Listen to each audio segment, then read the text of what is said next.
Janine, welcome to the podcast. I'm really excited to have a chat with you today about everything related to careers, or as much as we can cover. So thank you for making the time. Oh, thank you for having me. I'm super excited to dive into this conversation. Janine, give our audience a little bit of a snapshot of your career and, what are you doing today and kind of how did this all come about? Yeah, so I am currently a career strategist and an executive coach and a speaker. I started out my career as a lawyer. I decided at probably the age of 8 that I wanted to be a lawyer, and I followed that path until I got there and realized that, oh, what I thought it was going to be based on what I'd seen on TV isn't really what it is. And then I went on a mission trip and had an amazing experience, and then came back and felt like I wanted to be doing more to help people on a personal level. And so I went on a journey of exploration, came across coaching, realized there was this whole industry around coaching. And I'd always kind of naturally been a coach in terms of always wanting to encourage people and see how they can move forward rather than focus on the negatives. And so I went down a rabbit hole and did my certification on the side while I was still practicing as a lawyer, and then built a portfolio career where I was coaching and practicing law until lockdown, when I found myself in a position where I was juggling all the balls. So I was homeschooling 2 young children, coaching clients and drafting contracts, and it was all a bit much. And so at that point, I decided to go full time with the coaching business, and so have been running it full time for just over a year now. And really enjoy helping people to figure out what is next for their career and give them the strategies and support to actually navigate into a new season of their careers and recognize how they can leverage their natural strengths to be able to do work that they love, because life's too short to be doing work that you hate, right? So I'm a massive advocate of figuring out what your thing is and then transitioning into it. That's awesome. So there's a lot of talk about coaching, and I feel like it has sort of become such a trend. But I'm curious to hear from you in terms of, why is it that people should pursue coaching? I guess because I feel like there's a lot of myths around coaching and what coaching is, what coaching isn't, and it became so popular in recent years that I feel sometimes it's confusing to individuals. So, what do you see as the benefit people getting coached? Yeah, I think the thing that really stands out to me is how impactful it is in terms of the way that you think and your mindset. And really, whatever results you get in your life or you create are traced back to the way that you're thinking. So what often happens for people is they get stuck in a loop because you think the way that you think. And so you process information the way that you process it, and you think how you think. And so you can be going round and round in circles, and it's a struggle to move forward or make decisions or know where to go. And what happens when you have an outside perspective that's impartial is that they interrupt that thought pattern or the way that you think with, it could just be a question, or it could just be their perspective that literally in an instant can just shift everything. And so the power of coaching is that it's not so much someone telling you what to do, but it's someone helping you to think differently. And if you can think differently, then the possibilities for you and the way you move forward can be different. And so I think that's the power of coaching. I do think that because coaching is an unregulated industry, you do get some people who are saying they are coaches when actually they are mentors. Actually they are consulting. And so it's important to recognize the difference in coaching from some of the other ways that you can support people, to make sure that what you're saying you're doing is actually what you're doing and you're not causing more harm than benefit for people. And so yes, I do agree that there is a massive shift and trend towards coaching, and I think good coaching can really be impactful for people, but it's important that we're not just saying, oh, I need a coach, and then just going out there and hiring anyone. You're like, do your due diligence to make sure that you're hiring someone who knows what they're doing in the space that you want to get results in. But I, like, as a coach, I always have a coach. Like, the power of it is just, it's just amazing. I love it. It's unmatched. And I encourage people to explore it. If you're at a stage in your career where you know you want to move forward or do things differently, having that external, impartial input is going to be invaluable. I tend to agree with you. Obviously, I'm biased in that way, but I very much agree with the fact that we don't know what we don't know, and it's, like you said, once you get caught up in that loop, in that mindset, it's very difficult to get out of it unless somebody brings some kind of awareness or helps you bring that awareness. So then you're like, oh, and somebody who's also unbiased and can create that safe environment, right?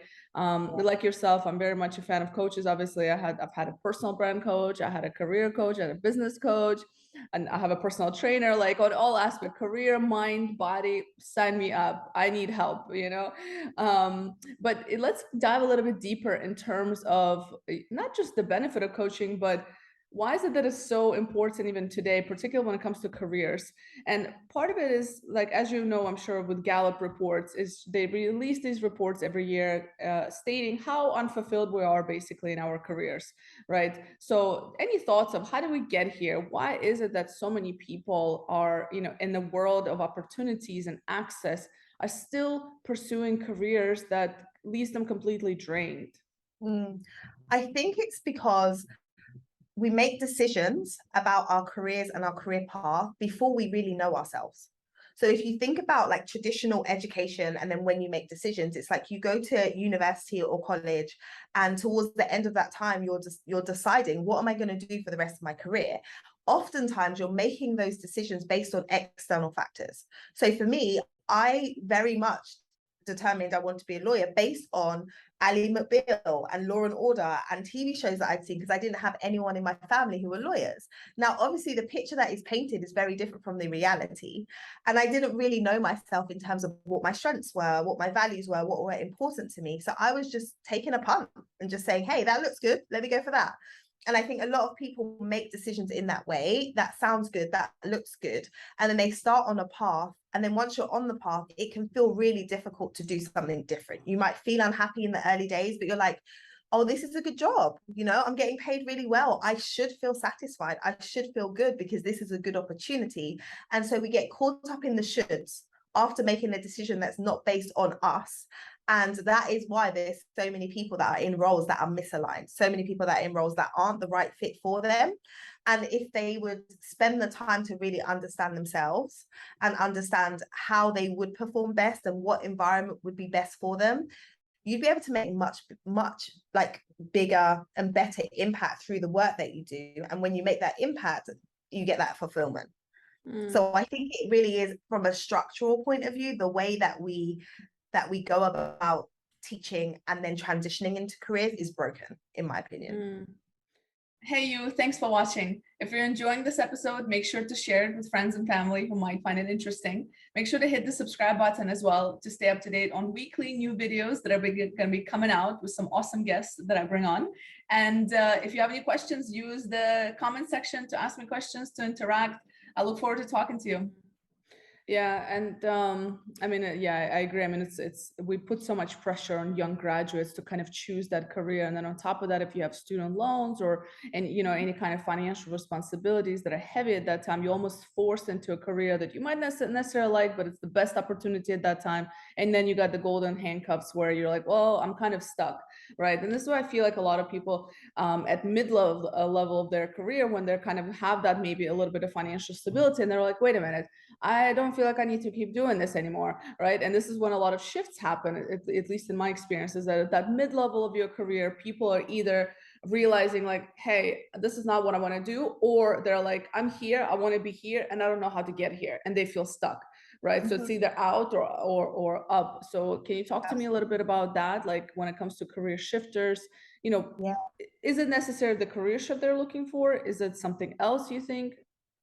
Yeah, so I work with a lot of people who are in that place, like mid-level career professionals who have worked really hard to get to that stage, and then they get there and they're like, is this it? Is this really what it is that I want to do? Or it doesn't feel how I thought it was going to feel. And at that point, you're right, it's either I'm ready to go all in and go up, or if not, then I need to shift out now so that I can have time to then build up my career where else I go. What I often say to people is there's different ways that you can shift. So there can be a shift, there can be a pivot, and there can be a leap. So in terms of a shift, it might be that the role that you're doing is okay, but the environment in which you're doing it isn't right. And in which case, it might just be you find a new organization or a new firm, and that might be the thing that does it for you and makes you feel more fulfilled. You might need to pivot, like it might be the right role, but not in the right industry. And so maybe you need to do what you're doing, but doing it in a completely different industry, and that might tick the box. Or it could be a complete leap where it's like, yeah, I'm over here doing this and I want to do something completely different. So I think it's important to analyze what type of move do I need to make? Because when you're in a state of feeling unhappy, when you're feeling frustrated, it can be so easy to feel like I need to make a leap. I need to run away from everything that I've built and do something completely different. And sometimes that is not required. And you can find yourself feeling like I want to make a leap. And because it looks and it seems like such a big jump, you don't do anything. It's like, I want to do something different, but I don't want to go back and retrain. I don't want to lose my salary. I don't want to, so I'm just going to stay here. When actually it's looking at what is it about my role right now that's not working? And then what kind of moves and shifts can I make that are going to be practical, that are going to be attainable, rather than thinking that I need to throw everything out the window. Mm-hmm. And what about people? I don't know about you, but I often hear the excuses. I don't have time, right? And you know, how do I make time? I have a full-time job, I have a full-time family. How do I make time to even start figuring out what is it that I want to do? And when I do figure that out, what are the steps that you can recommend for somebody to take to make the transition smoother?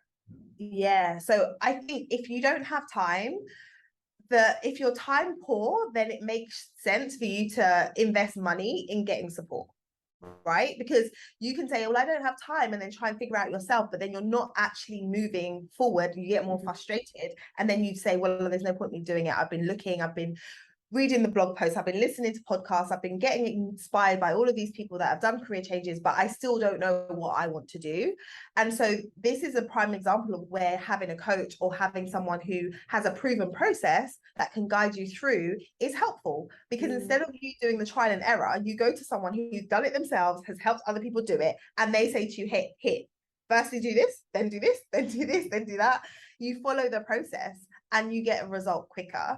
And what I say to people is, when you're thinking about your time and what time you have, often we make, like, you know, statements that I don't have any time. But if you actually did a time audit and you looked at what have you spent time doing in this day, in this week, there's probably going to be pockets of time that you're doing stuff that may not be beneficial. For example, scrolling social media, right? Or Mm-hmm. watching random YouTube videos, or watching Netflix, or watching a TV series back to back to back. And you could say, okay, well, if I'm spending 5 hours a week watching TV or doing the things that aren't moving me forward in my career, I'm going to take some of that time, 3 hours a week, and I'm going to ring fence that. And I'm going to put it on my calendar and say, this is the time that's dedicated to my career development. And so instead of saying, I don't have the time, it's where can I find the time to prioritize this if this is something that you actually want to do something about. Yeah, I think it just comes down to priorities. That's what it sounds like, and I tend to agree that it's just like if you actually put down how much time you allocate to things that are not as important. Maybe they are, but it just comes down to priorities. Like how do you prioritize, right? If it's important to you, make time for it. I'm a personal believer. Like there's no such thing as I don't have time. It's just about we make time for things that matter. So if your career matters or whatever it may be, right, you make time for those things. A big part of career shifting in particular is creating those new networks. So not only, understanding how to utilize your current networks, but also creating new networks. And, networking has gotten a really bad rap because it's like, at least in parts of the US and even in the Middle East, when I was in Dubai, for many years, it was like this business driven thing. And it's like you just go somewhere and you're like exchanging business cards, and that's how networking is done. But talk to me a little bit more about, what can people do to expand their networks in a more human way, so to say? Yeah, like networking, the connotations that are associated with networking are so outdated, I think, because I remember when I was early on in my legal career as a junior, I started as a junior lawyer and I was told I need to do business development, I need to network. And I was like, okay, what I thought that meant based on what I was seeing was go to these events, say hello to people and ask for their business cards, right? Mm-hmm. Then I'd ask for the business cards, I'd come back with a pile of business cards and then put them on my desk and then do nothing with them. So then I was like, what was the point of that? And what I realized, and I only realized this properly once I started building a business. So when it was me being told that networking was important, I didn't fully grasp why. But when I started building my business, what I realized is networking is basically relationship building. So it isn't about just meeting someone one time. It's about developing relationships with different people. And if you view it that way, and you view it as, I want to build relationships with people, you can approach it from a place of curiosity. So if you're now moving into a new industry and you're new to that industry, be curious and find out who are the people who are already in this industry, who are the movers and shakers in this industry. And we have an amazing opportunity now with social media, with LinkedIn in particular, where you can find people and you can follow people, you can connect with people very, very easily. And so what I say is, look about who is it that I should be connecting with or I want to connect with those people, and do it from a place of, one, curiosity, like you want to find out about them and their journey, and also be of service. Like, is there a way that you can support someone with reaching their goals? Is there something you can do to help them? And over time, you build a relationship, not by just going out there and say, hey, can I have your time? Or, hey, can you do this for me? More from a place of, how can I serve you? How can I help you? And when you do that, people are always going to respond in a positive manner. And then you help them, they help you, they connect you with one person, and it all just snowballs because you're coming at it from a place of service. And I was speaking to a client earlier on today, and she was just saying that she was speaking to one person, and then that person connected her to another person who she had a conversation with. And in that conversation, that person said, you should speak to, and it's literally like, in order for her to get to where she wants to get to, having these connection points with different people are moving her closer. And she wouldn't have been able to do that without that first connection. So it's just recognizing that ultimately business, life is all people, like we're all people. So let's just look about making connections with more people, the right people, and then that way your network can grow in the right way and in the right space. Yeah, and I think it just comes down to, and I love the term kind of building relationship, because then it makes it more genuine almost. So you're not just networking, right? So maybe we should just scratch the word networking and focus on, like, I don't know, something else, something besides networking. There's got to be a better term that is shorter than building relationships, but not networking. And it just comes down to genuinity, because people sense BS, you know what I mean? And people sense when you're just after something. And you made a really good point about being of service. And I think that is one of the biggest mistakes people make, is they look at networking as, I need to get something, or, you know, and they do it when they need something versus being proactive about it, right? And I've worked with some people that are, you know, they're like, okay, now I need to build a network because now I'm looking for a job. And it's not something you start building when you need something. It's never too late, obviously, but it's something you have to continuously do throughout your career, no matter, even if you're at the very top. You know, if anything, that's the perfect opportunity to build a network, because you're in even a better position to give to people, right? And that's what it is. It's about giving, essentially. So I love that. It really is about starting before you need it. And so if you take the approach that I want to consistently be adding new people to my network and to my world, then when you need a job or when you need something, I've seen so many examples recently, you know, with all the layoffs that are happening, where people come on LinkedIn and say, thank you so much, I just landed this role because somebody connected me. But they were only able to put out on LinkedIn that they needed a job to that network because they'd already built it. They already had those people in their network. And then when they needed it, they could put and post out, and then within 24 hours have lots of people responding. So it's recognizing that we want to be doing this consistently, not just like in the moment where it's like, I'm panicking and I need somebody to respond, because that panic and that desperation doesn't come across well when you're trying to build relationships. Yeah, absolutely. So I heard something, I forget, so I apologize to the person that I'm not able to credit in this, but I read somewhere, I heard a podcast, and they said how you determine if you have a strong network. They said, if you lose your job, if you have a strong enough network, you should be able to replace that job within 4 weeks. Right. And I think it's it's hard to do, right? Like that's a short amount of time to be able to replace them. But I think that's a good kind of rule of thumb to aim towards, is like, okay, you know, building a network and building strong enough relationships and credibility and trust and likability within a network, where if you do lose your job, can you replace it within 4 weeks? And if the answer is no, then you need to continue to kind of build that network continuously, right? Because that's a tough one. Yeah. 4 weeks, but I always think of that, and I just think it's a good one to keep in mind, because then it's like it makes you realize like, okay, maybe I need to do a little bit more, right? Yeah. Yeah. Um, Absolutely. That's good. I love that. yeah. So I want to talk to you a little bit about gig economy, because of course it's already been, and a lot of people have been freelancing and doing gigs for prior to the pandemic. I think pandemic has accelerated that. So do you see in your clients, at least people you work with, do you see a lot of people kind of going towards that way? Do you see are people kind of doing full-time roles and then having little gigs on the side? Do you see a lot more independent work? And if somebody's interested in that, how what are some stories that you've heard of what works? Yeah. So I'm seeing that a lot of people who are feeling dissatisfied are now considering working for themselves as an option more so than before.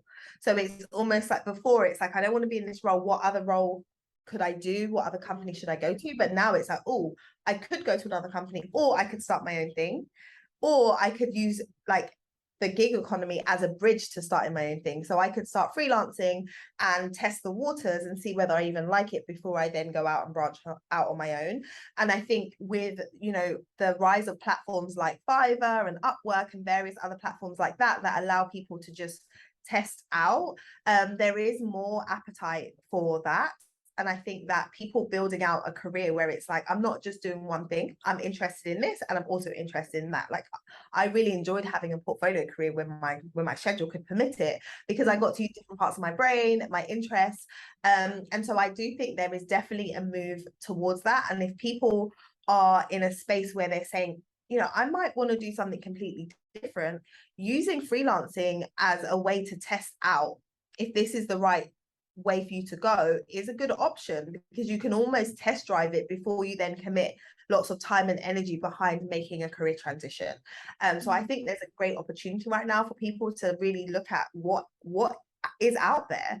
I remember that, like, before I went full-time into my business, I was a legal consultant for a while, and I didn't even know that that was a possibility before. I was like, if I'm a lawyer, it's either law firm or in-house legal counsel. And then when I realized I could be a legal consultant and have more flexibility, I was like, oh, this is great. And so I think there's a lot more opportunities now for people to consult, for people to do freelancing, and so explore it because it's there, right? Yeah. Yeah. And I think it's just the access these days that we have, and also with a lot of the remote things that are happening, that you have your audience opens up a lot more versus kind of having that in-person presence, at least in the States. That's what I see. In the Middle East, it's still very much like you got to be local, you got to be there in person. But in the US, I see it's a very different ball game. And for those of you guys that are listening, and Janine, feel free to suggest anything that you have in terms of websites. But I know, like, I'm a huge fan of Lunch Club to connect with people for networking or for even gigs. I love Lunch Club.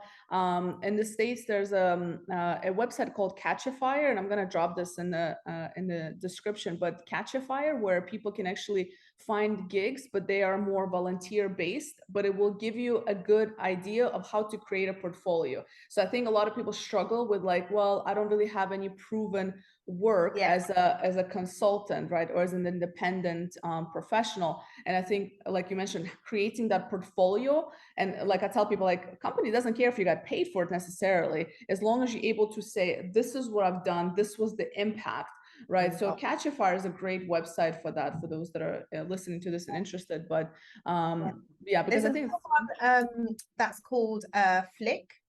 And that one, it's a platform that connects female founders of companies with people that want to do internships. So you can do like a three-month internship to support around marketing, business development. And so it's great because it allows the founder to get support, but then it also allows the individual to see what would it even be like to be in this type of role. So again, it's volunteer based for the intern, but it gives them structure. They get mentoring from the founder, and they can actually see what does it look like on the inside of this type of business. So that's another one that I would recommend too. That's a good one. I'll definitely drop that in the description. Flik. Yeah. Flik. Okay, great. So when it comes to gig or even career progression, right? more and more we notice that it's the individual personal brands that drive one forward, right? And then there's a lot of people that are like, yeah, but do I really need to put myself out there? What do you think about that? How do you feel about personal branding? I know you have a great brand, obviously, yourself, but you are a business essentially, right? Do you feel it's important for career professionals to have a brand? Yeah, 100%. At the end of the day now, everybody has a digital footprint. Everyone has one. And so if you, whether you pay attention to it or not, you have one, right? Because if you go for an interview or you apply for a job, they're likely to Google you. And if they Google you, the first thing that will come up, unless you have any other content out there, is your LinkedIn profile.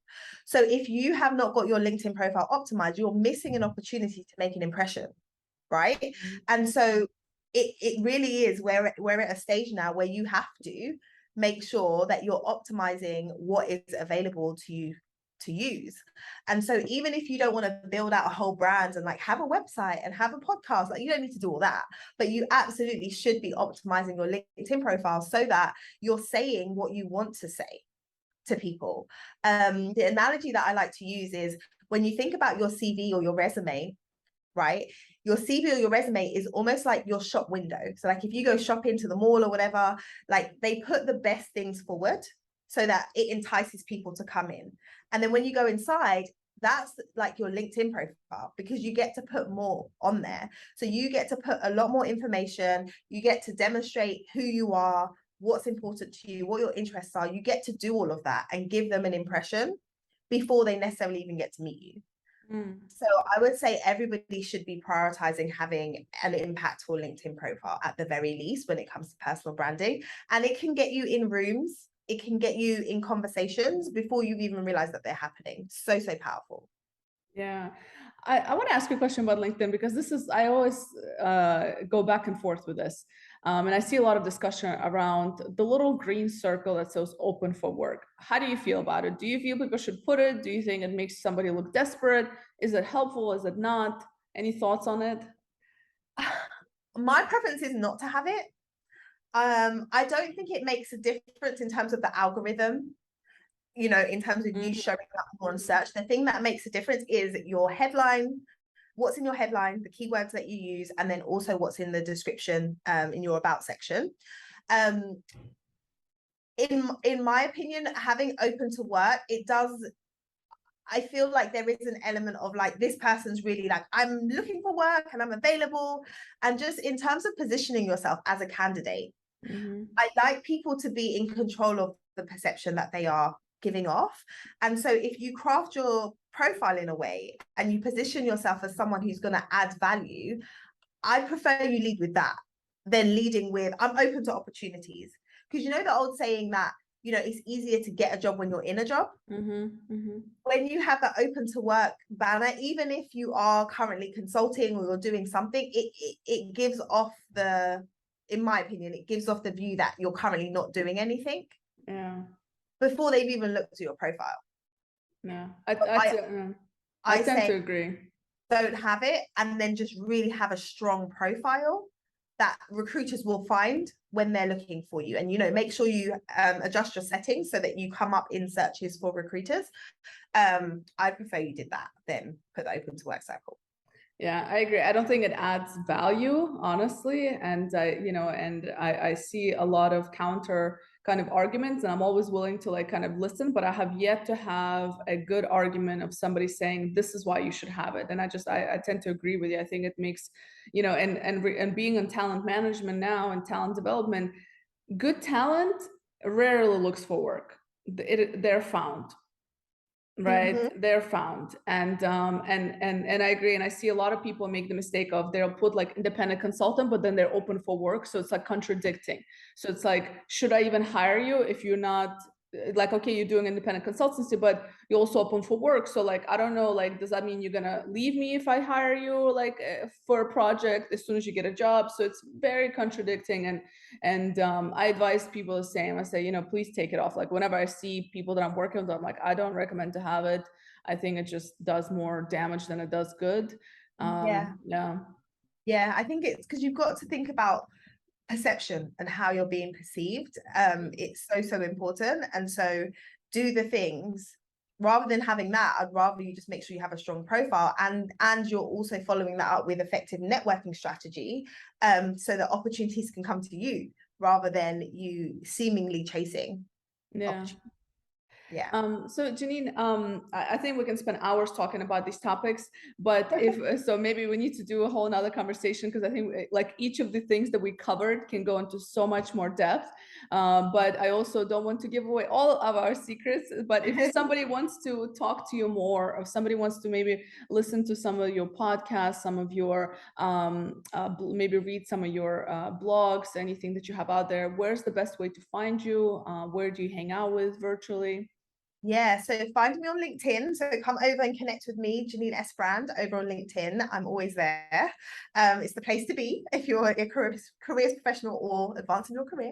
I also have a podcast called the Career Change Makers Podcast, and we are just about to publish like episode 188. So we've got lots of strategies around how you can go about making changes in your career, around managing your mindset, and then we also have interviews with amazing guests who have gone through career transitions. And so I would recommend that you check that out. So that's on Spotify and on Apple Podcasts and all of the places. And you can go to the website, which is careerchangemakers.com. So those are the places, and I have the podcast is on there, and then I have a few free resources that people can access to. And I'll make sure to share that in the description. So if you guys are interested, make sure you get in touch with Janine. Janine, thank you so much for making the time. I think you gave like really kind of actionable, practical steps, and hopefully, you know, got some people thinking about what they can do when it comes to their career shifts. So thank you. Yeah. Awesome. Thank you so much for having me. It has been a blast. And yeah, keep doing what you're doing, because I love the work that you're doing too. So it's awesome. Thank you. Mm-hmm.